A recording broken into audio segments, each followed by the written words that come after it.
Welcome into the install with Greg Cosell of NFL Films. Greg, great to hang out with you in person at the Indianapolis Combine. Great to be talking about these prospects that I'm sure we're going to get into a little bit today, but everything else has gone crazy since we've been back away from the NFL's convention, and I don't even know where we're going to start today.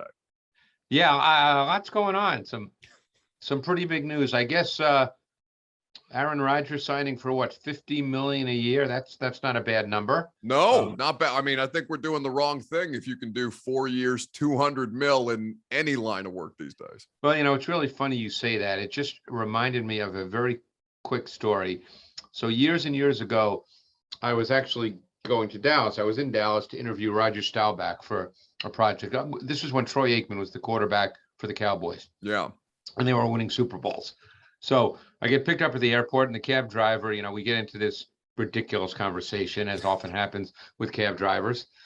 And he basically says to me in so many words that, because I guess Aikman had just signed or whatever. And he said, anybody could really do that. They just choose to do other things. And listen, you've got to have supreme confidence if you're going to be a cab driver. So, I guess that guy's sense of self a little higher than the average human. I didn't really know where to go with that comment, but, so that kind of, I figured, maybe it's best to just say, hey, nice weather we're having, huh? That's right. Just smile and wave, Greg. Smile and wave. So, we were in Indy. Fantastic opportunity to get together and to kind of learn about these prospects and have conversations with people around the league. You obviously had many with coaches, executives, our peers in this industry. What kind of takeaway can you give the audience that you learned from our week in Indianapolis? Well, I think there's a couple of things. Number one, we're just finding out that the training now that these players go through to get to the combine is just so advanced. Yeah. So we're going to continue to see just ridiculous athletic numbers for the most part being unbelievable. Posted. And I think we just have to expect that. And then you have to decide, when I say you, I mean teams have to decide what that really means in relation to what the tape shows, because those athletic numbers and measurables are just going to get better and better. That's just life right now. Better training, more sports science. It's going to happen. I mean, I doubt we're going to get a 340-pound man every year on a 4.8 or a 4.78, whatever the official number was. I don't have that in front of me right now, but either way, it's pretty darn good. We may not see that every year, but the reality is we're going to see better numbers, better measurables, and you simply have to decide what that means. The flip side of that is I spoke to a couple of teams that felt that the on-field workouts in the dome have gotten less and less important to the point where they almost felt that they were almost meaningless. Yeah. So there's clearly two sides. I think when people speak in front of the media, whether it's GMs or scouting coordinators or coaches, they give the company a line and they say it's a piece of the puzzle. And clearly it is. But I think for most, Buck, unless there's a dramatic difference one way or the other, either significantly better or significantly worse between what you see at the combine and what you see on tape, I don't think that the combine really sways opinions in any meaningful way. Yeah. And it feels like we didn't have any of those conversations really around anybody this year where there was such a drastic disparity one way or the other as that would affect their draft stock with NFL teams. It didn't seem like that was the case. I mean, I remember during the quarterback workout, because we all look at Twitter, obviously, social media, that's become the way of the world. It's rotting our brains, Greg. Right, I know. And I remember during the quarterback workout, people are tweeting, Malik Willis look at his arm. Well, you kind of know that if you watch the tape. Yeah. That really wasn't a scoop on Thursday night at the combine that Malik Willis has a good arm. But again, it's football in whatever form it is, and we're excited, and I'm always excited to go. I've been to every one, obviously not last year, but every one since I believe 1998. And I enjoy it because I end up having a lot of really good conversations with people. No one's anxious. No one's nervous. There's no game Sunday. Right. So, everybody's pretty relaxed.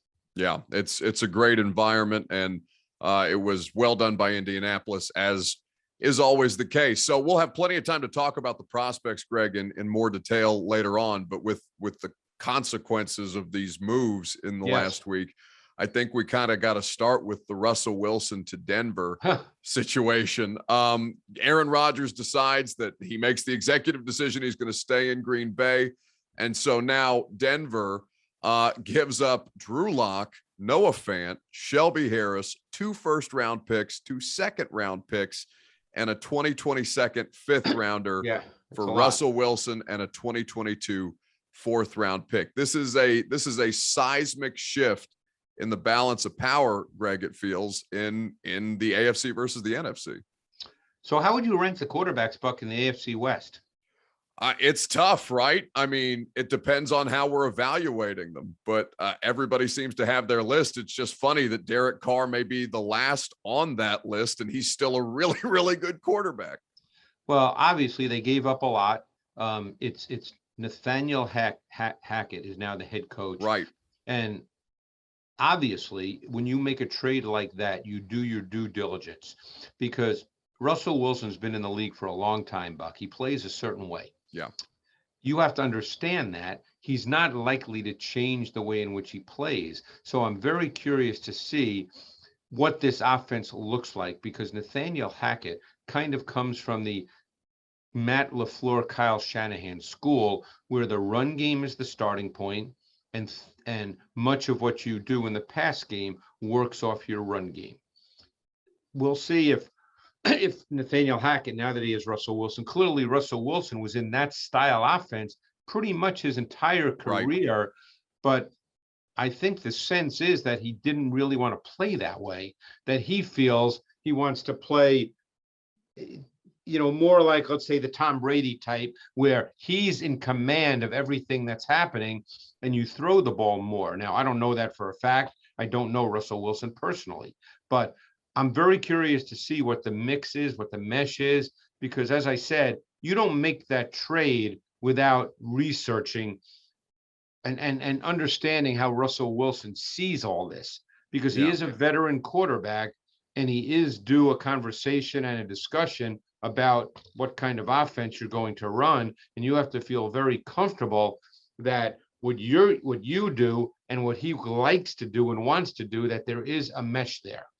It seems to be the case, at least in recent memory, with coaches and quarterbacks collaborating a little more in that way, Greg. And if Russell Wilson is wanting to throw the ball more, I mean, you could do worse than Jerry Jeudy and Courtland Sutton, Tim Patrick, KJ Hamler. They've got they just traded away one of their better tight ends, but they still have tight ends. They have Albert O, who's not a bad tight end. Yeah, I'm sure you remember him from the SEC in Missouri. Yeah. He was a good prospect coming out.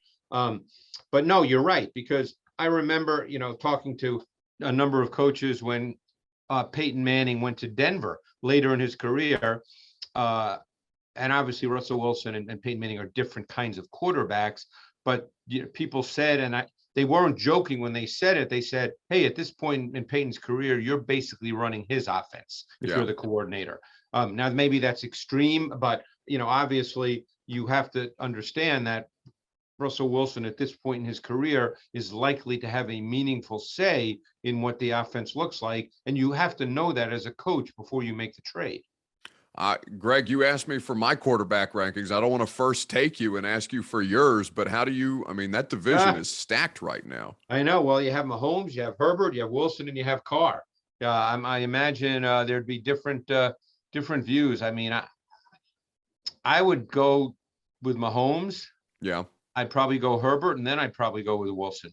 Okay. And we've talked a lot about Herbert. We didn't just so people know, we didn't discuss this before, we came on and did our podcast, no, I put him on the spot. I put Greg in a corner because I know that's the only way to get him to do lists, sports talk radio. Exactly. So, well, now, and Greg, we've talked a lot about Herbert, and obviously the traits are fantastic, and they've really seemed to kind of learn how to play to his skill set as well. The Chargers, what they're able to do around him this offseason is going to be interesting. What I guess about him at this stage in his career, do you put him above somebody who's been a hugely talented player in the NFL? Well, I think he's First of all, I think he's just more physically gifted. Sure. Don't forget, Herbert's 6'6", 240 He's a pounds. giant human. He's a big man. I've been around him, and he throws the ball so incredibly easily. He does have excellent mobility. I think he's just a more physically gifted player than Russell Wilson, who, by the way, has obviously had a great career up to this point. The thing about making lists is people automatically assume that someone who's lower on a list, it means you don't like them. That's not the way it works. When you make a list, you have to make a list. I thought the Chargers did a really good move by re-signing Mike Williams, because they don't really have that kind of receiver other than Mike Williams. As good as Keenan Allen is, Mike Williams is a true boundary X. Yeah. He's the single receiver to the short side of the field. He can win one-on-one. He can make contested catches. He can get vertical. That receiver, that kind of receiver, is really important to that offense, really to any offense. And by re-signing him, I think it was a 3-year, $60 million deal, if I remember seeing the numbers correctly. I thought that was a good move, because without him, I think they would have had a little bit of an issue with who they line up at receiver. Now, they really like Josh Palmer, who well coming out of UT, and I really liked his tape coming out of UT as well. I watched that in detail. I remember he had some really good reps against Patrick Surtain against Alabama, and they like him as well. But now they can look at Keenan Allen, Palmer, and Mike Williams, and that's a pretty good trio of receivers right there. The division is going to be incredibly exciting to watch. And Greg, honestly, Titans are kind of going counterculture because they play the AFC West this coming season. So they're going to see those quarterbacks. Which, raises the point which we discussed throughout the season, and then we can move on and talk about some of the other things. But it raises the question of, how do the Titans see their offense as we go into the 2022 season? Obviously Derrick Henry at his best is the best back in the league. And they're not going to discard Derrick Henry. And by discard, I don't mean get rid of him, but I mean, they're not going to say, we're not going to hand him the ball. Go away from him. Right. But I think at some point, and I'd be very curious to be a fly on the wall for those conversations, and you may know more than I, but I think at some point you have to realize, and you and I actually discussed this, we talked about this when we were in Indianapolis, that it's really hard in this league now to go in and win 1916 and win 2017. Right. I mean, I remember distinctly, as do you, that after the Cincinnati loss in the playoffs, Mike Vrabel basically said, well, we played Titans football and it was our game. And in a sense, that's Titans football. He was spot on. We've seen them play that game all year long. Right. I mean, that's Titans football. So the question is, not that you want to abandon that totally and do a whole reworking, but at some point, do you need more offensively? And I would argue you do, but we'll see how they feel about it. Sure. And maybe this is more in the weeds than we intended to get today, but I think they're hoping for just additional perspective in bringing Tim Kelly on as the passing game coordinator to at least provide them with some additional ideas in the room and kind of expand what they're trying to do offensively. But I mean, that goes kind of into the next portion of the conversation, Greg. Harold Landry got a big old contract here in Tennessee. He's going to be playing alongside Jeffrey Simmons, Danico Autry, and Bud Dupree for years to come. And this is one of the better pass rushes in football right now. We were talking before we started the podcast about Harold Landry and Bud Dupree as players. What's your kind of assessment of those two individually, and how much do they work within this defense together? Well, I think Harold Landry's a better pass rusher than Bud Dupree. If you're just looking at pass rush traits and the ability to put pressure on the quarterback and just twitchiness and suddenness, words we like to use when we talk about pass rushers, I think Landry has more of that than Bud Dupree. Dupree is probably, they're built differently. I mean, Landry's not a small man, but Landry is not a big, thickly built frame guy. Dupree is more thickly built. So, look, defense, this team has kind of been built on defense in the run game. You didn't want to lose your defense. I mean, Landry's a really important piece. He had his best year. They moved him around a bit this year. They became a little more versatile with their deployment of him. You really wanted to keep him if you could, and they did. So that's a really positive signing. And of course, the hope is this year, Bud Dupree, who was their big free agent signing a year ago, will not miss the games that he did this year, and they'll be able to play with Dupree, Landry, Simmons, and Autry, which is a pretty formidable front four in their sub fronts. So that's the hope. Yeah, and certainly that was very effective for them throughout the course of the season, even with Bud Dupree being limited as far as the ACL recovery is concerned. I mean, Greg, with the rest of the moves in the NFL right now, Carson Wentz is getting shipped out of the Titans division from the Indianapolis Colts to the Washington Commanders. There's still details coming out about the trade, but I mean, Wentz is still a starting level quarterback in the NFL. He's played good football this season, and yet he finds himself in a different situation where he's going to have to be playing his old team twice a year. Yeah, and again, because we're not in the building every day, and certainly, so we can't speak to that. But obviously, this goes beyond football because Carson Wentz is a quality NFL starter. Did he have a really bad game in the last game of the season? And when it happens in the last game, it leaves a really sour taste in your mouth, obviously. Ask Ryan Tannehill.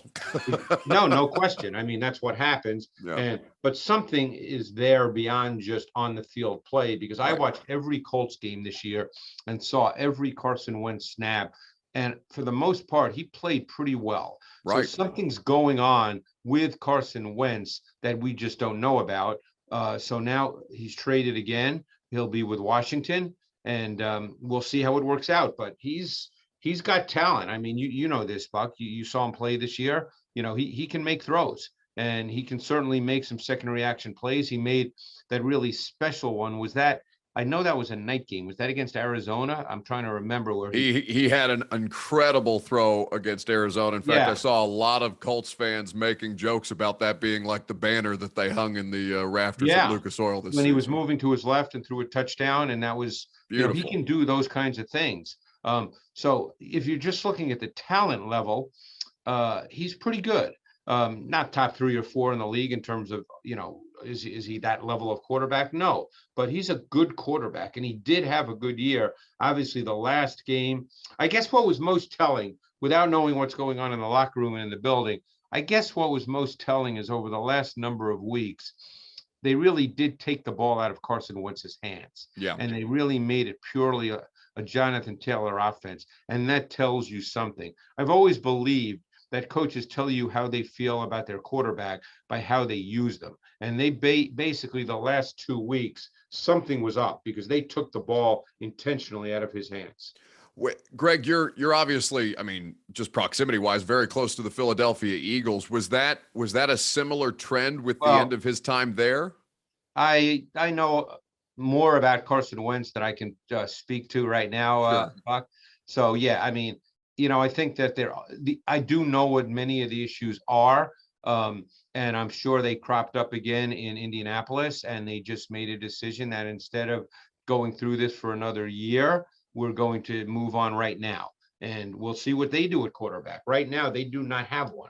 I mean, I guess the only quarterback on their roster is Sam Ehlinger from the University of Texas, a 6th-round pick. My strong guess is that he's not going to be the starter this year, and that they're going to need to get a quarterback somewhere, whether that's Jimmy Garoppolo in a trade, whether that's Mitchell Trubisky as a free agent signing, or Marcus Mariota or Jameis Winston. Those are the 3 main free agent quarterbacks that are out there. That remains to be seen. But that is a team that is built to win now, Buck. They have a good roster. Now, they don't have a 1st-round pick because the Eagles have it due to the Wentz trade at number 16, but they still have picks. So this is a team built to win now. It'd be hard-pressed to explain to a Darius Leonard or a DeForest Buckner that, hey, we're going to play a quarterback and see how it works. You'd be hard-pressed to give that explanation to quality veteran defensive players. Kenny Moore, the slot corner who may be the best slot corner in the league. They're ready to win now. And Darius Leonard was already on Twitter today talking about that because they've had just such a rotating cast of characters at that position in the last couple of years, Greg. I mean, they started Scott Tolzien for the bulk of one season not so long ago. No. While Andrew Luck was dealing with injuries. I mean, Indianapolis, the whole AFC right now is fascinating for the way that it's just become so quarterback heavy all of a sudden. No, you're right. And that's why, just getting back to the Titans for a moment, you you would think that to advance deep in the AFC, and we know that Mike Variable is as competitive as they come. He ain't happy with the way the last couple of years ended, nor should he be. But you're going to have to score some points. It's not likely. I mean, every game's different, but it's not, and you never know. But if you just look at it percentage-wise, it's not likely you're going to beat Buffalo or Kansas City. Maybe now Denver. We don't know. Maybe now Denver. Maybe not the Chargers if they can make some improvements on their defense. It's not likely you're going to win those games 20-17. Right. No, it's definitely not the way that the modern NFL is trending right now, even as they have been successful with that formula over the course of the last couple of years. You got to adapt at some point. Which, by the way, raises a very interesting question about Derrick Henry. And again, it's no knock on Derrick Henry. He's the best back in the league. But the question is, does this offense change to the point where his workload diminishes and maybe his reps diminish? I don't know. I don't know the answer to this. Well, and that's really the biggest question that we're asking ourselves here, Greg, is because A.J. Brown, we talked about this, right? They missed A.J. Brown considerably more than they did Derrick Henry for what the two players do within the offense and their skill set. Right. That's not to say to completely move away from Derrick, because Derrick, provided that the foot continues to heal or is as healed as it's going to get, is going to still have some special plays to him. But it almost feels like the offense should gravitate more towards your best player on that side of the football, which might at this point be A.J. Brown. I mean, I think Brown's a great player. Henry, Brown's probably not the best at his position, although I can't think of all the wide receivers at this moment. At his best, he's certainly, right there, whatever you want to make a list of 5, 6. No 7, list. whatever. No, I've already put you through one list. Yeah, we're not going to do that. But I mean, Derrick Henry is the best runner. We can debate back and what that means in today's NFL. Yeah. But Derrick Henry is the most impactful runner in the NFL. So you have to decide how you want to play. And I don't think that's really an easy decision. So I'm really curious how that, turns out. We won't know that till they start playing the real games. We've talked about this. His ability comes through volume carries, right? They're not putting him out there just for the purposes of getting 5 or 6 as a change of pace back. Like, that's not how it works. And it's funny you say that, because I think there is a feeling, not everybody has it, but there is a feeling that if a back needs that kind of volume, that inhibits your offense. And again, I'm not taking a side, because there's many ways to win in this league, and certainly the Titans were in the AFC Championship game 2 years ago, and if I'm not mistaken, did they put up 28 in that game? That I would have to go back and check, but they had a garbage time touchdown at the end. Okay, but the point being that if your offense is going to start with a volume back, the question becomes, in the NFL, what is the value of a volume back? Right. You could ask 10 coaches, you might get 10 different answers, but Derrick Henry is a volume back. Derrick Henry is not a back that you give it to in a given game 11 times, depending on the game. He's a volume back. You have to give him the ball. So we'll see how they choose to go about this. Obviously, he's not going anywhere. So we'll see how they decide to play with an offseason to kind of think this through, particularly given the quarterbacks and the offenses they have to play in the AFC. Yeah. When next we talk, we'll have maybe a little more clarity, because free agency will be officially underway. And that's right, next week. Made more moves. No days off, Greg. It doesn't stop until basically this summer. I'm still working weekends, Buck, because I got to grind through these players. There's just too many of them. And then when I go to the combine and I see these guys that I don't want to say I never heard of, that's not true, but guys, guys who are not on my immediate radar, and I see the measurables they put up, I think, like that kid from Montana State, the linebacker Anderson. Yeah. Just ridiculous. Guy was a running back and a quarterback. I think he's only played linebacker 1 or 2 years. 6'3", 244, and he runs a 4.41. Yeah. I mean, that's just ridiculous. Coach Mack turned me on to him at the Senior Bowl. And I mean, it's guys like that, though, that make the evaluation process fun, because I mean, you don't expect a player like that to come out of Montana State, and every year there's somebody like that. Oh, no, you're right. And the thing I love about guys like that, Buck, is when I start watching the tape, obviously all I know about Anderson was the combine, but that's Right. not football in a strict sense. He's totally virgin territory for me. And I like that. I like when I haven't heard of a guy at all and I put the tape on and I'm seeing him totally unknown. I really enjoy that. Yeah. Well, that's what makes the process fun. Greg, always a pleasure.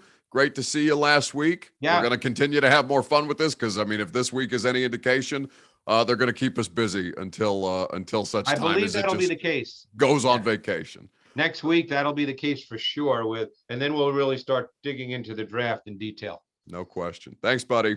Thanks, Buck.